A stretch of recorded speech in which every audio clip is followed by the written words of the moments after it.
na, oh. Maganda, Kaki-Chen.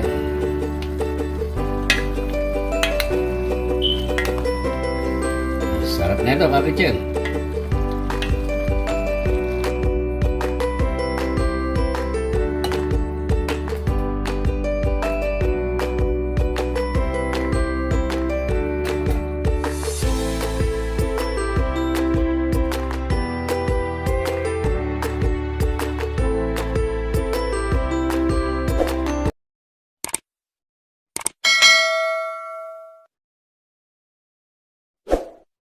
One, two, three.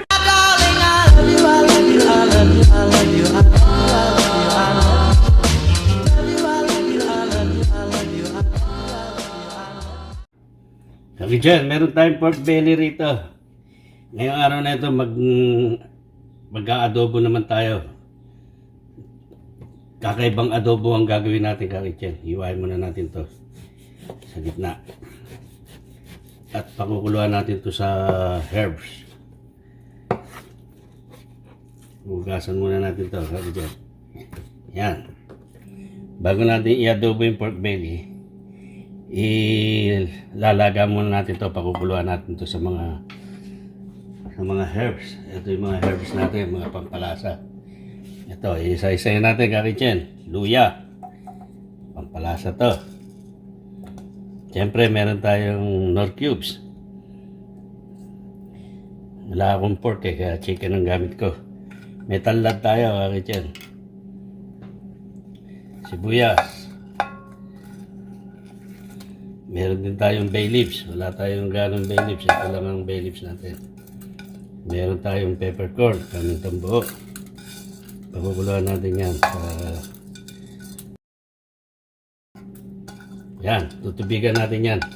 Pakuluan natin, Kaki-Chen. Ang tubig natin yung medyo katamtaman lang. Pantay lang siya sa pork natin. Yan.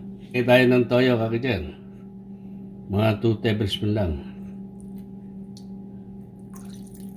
Yan. Pakukuluan na natin yan.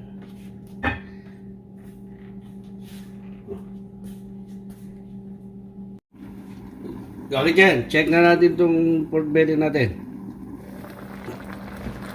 Okay na to, Kaki-Chen. Hanguin na natin to.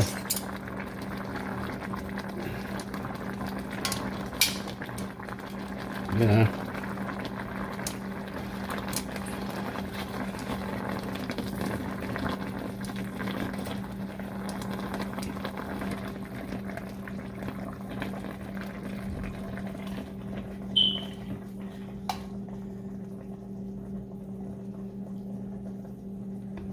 Yan. Kaki-Chen, iwain natin itong pork belly natin. Ayan. Mainit pa to. Kaya gumagamit ako ng tinidor. Ayan.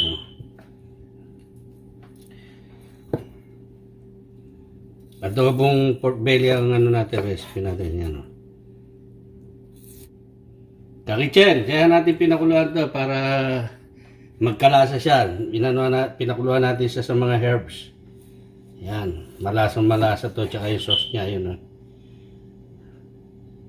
Gagawa tayo ng soy sauce na may pampalasa, at tsaka tayo mag-add ng pinagpakuluan niya. Medyo malaki to, hatiin natin to sa gitna, Kaki-Chen. Kaki-Chen, i-drain natin tong pinaglagaan ng pork belly natin. Kukunin natin yung sauce niya. Yan. Meron tayong bawang dito, Kaki-Chen. Gagawa tayo ng sauce ng pork belly adobo natin. Maglalagay tayo ng toyo. Mga half cup. Yan. Lalagyan natin siya ng oyster sauce. Yan, mga 1 tablespoon. Lalagay tayo ng honey, Kaki-Chen. Kung wala kayong honey, sugar na pula. Masarap to sa karne, Kaki-Chen. Lalagay rin tayo ng paminta. Pepper. Yan. At syempre, pag sinabing adobo, hindi mawawala ang suka. Kakitchen. Bigyan tayo ng mga 2 tablespoon lang. Yan na. Ito na yung sauce ng adobo natin, kakitchen. Mix lang natin to.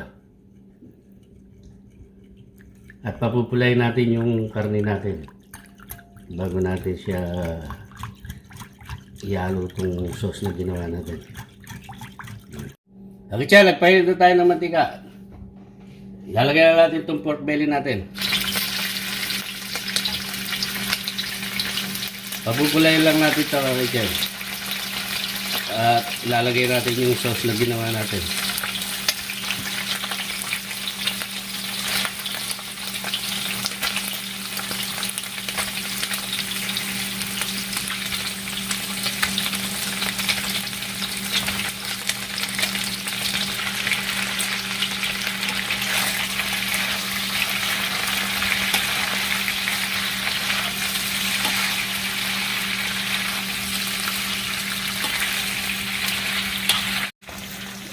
Ito na yung adobo natin, kakitchen. Oh. Ito na yung pork belly natin.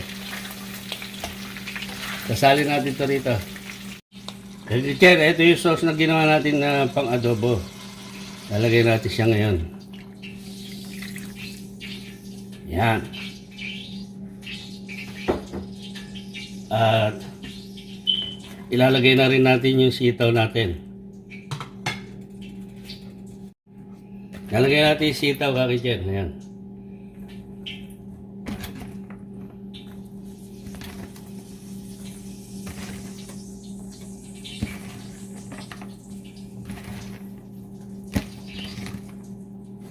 Mix lang natin, kakitchen, para makabera ng lasa yung sitaw natin.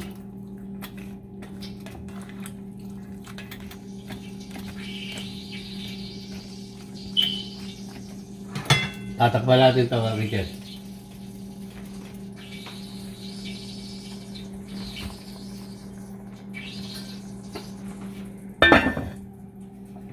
Kakitchen, ito na yung adobong pork belly natin na may sitaw. Oh.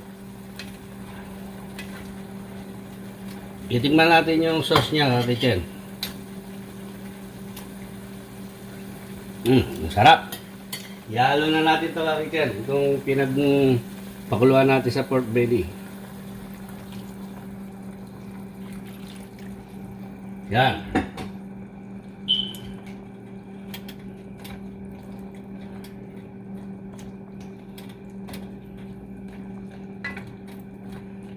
Tatakpan na natin siya.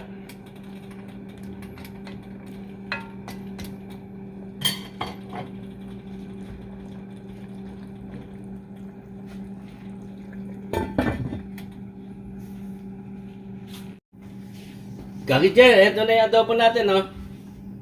Na kakaibang adobo itong ginawa natin. Ito na ang ating pork belly with sitaw. Adobo ni Andres Kitchen. Yan na, oh. Look at that, kakitchen.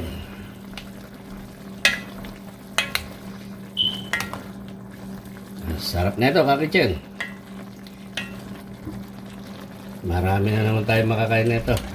Ang sarap sa kanin na ito. Sauce pa lang, ulam na, oh. Yan. Hindi tayo naglagay ng cornstarch dito. Natural to, kakitchen. Magpe-plating na tayo, kakitchen.